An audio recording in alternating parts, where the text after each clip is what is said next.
In this training, we're going to do a quick overview of commercial designs in HelioScope. We have additional trainings that go into specific detail on some of the things we're going to cover here, so this is going to be real fast. We also have really in-depth webinars 3 times a week that you can sign up for. But in this one, we're going to do real quick. So once you get into the designer, you're going to select your mapping tool in the top right and then define a field segment. So you're going to click around the roof, basically just clicking into each corner, and if you hold shift you'll get 90-degree angles, and when you get to the last point you'll just double click and that'll end the shape. So we've got our field segment defined. You'll search for a module and select it, and the dimensions of that module will come in, and now you can set the azimuth. So you can do that manually, or you can right click on the midpoint of a line and it'll automatically set the azimuth. You can also give it a height and view the design in 3D by holding shift and clicking and dragging your mouse up. So here we can see the design from the side, and we can change the tilt and see the effect of that tilt and sort of estimate the inner row shading that we see there.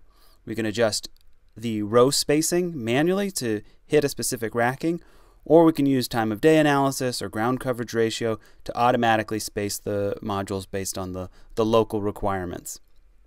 If we click recenter view, will be from the top down, and we can set the setback distance on all edges, and we can also go now to the keep out tab and define objects. So I've zoomed in here, I've hidden the modules, and I'm just drawing around this HVAC unit a keep out. So it looks a lot like a field segment, but in this case it's removing modules.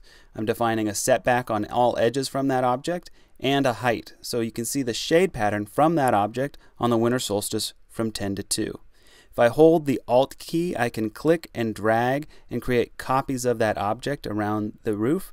So if I just click and drag, I can move the object. If I hold Alt, I'll create a copy. So really quick way to get similar objects defined. You can also define straight lines. So just by clicking once to start the shape and then double clicking to end the shape, you'll get a straight line. I'm going to give that a height of 0 and a setback of 2 feet, and now I've got a 4-foot walkway across my roof. I can define this in multiple directions, as many as I need, and you can also define whole areas as off limits. So in this case I'm just going to draw this area as a keep out zone instead of a keep out path or a keep out object.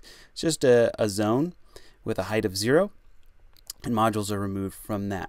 So now one other thing you can do is if you go to the advanced shading tab, you can calculate the energy loss on a module by module basis. So it's going to look at energy loss for the entire year, and it's going to remove the most shaded modules from the design using that slider.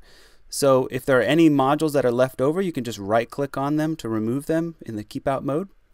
And then the last step here is to define an inverter in the electrical section. So once you've defined an inverter that'll lay out automatically, you can move them into a location of your preference. And if you view this in the single line diagram, you can see what this looks like in an electrical schematic. You can add and remove combiner boxes and see how the stringing was calculated automatically. If you click save and exit, you'll be taken to the project page where you can download the Cad file. So I'm going to open this in a Cad viewer, and you'll see that this will come with the base imagery as a base layer, and so you can turn that on and off and toggle any layers, and you can see this is a full 3D Cad file with the spacing between the modules accounted for. Last thing here is if we go to the reports tab, we can simulate the energy yield of this system for every hour of the year for that first year. You can see some performance metrics, and if we click in, we'll get a detailed report.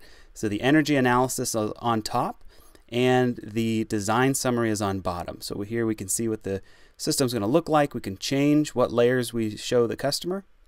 And that's it. It's a real quick intro to HelioScope. If you have any questions, you can chat with us here. You can sign up for one of our more in-depth webinars. We're happy to answer any questions you have.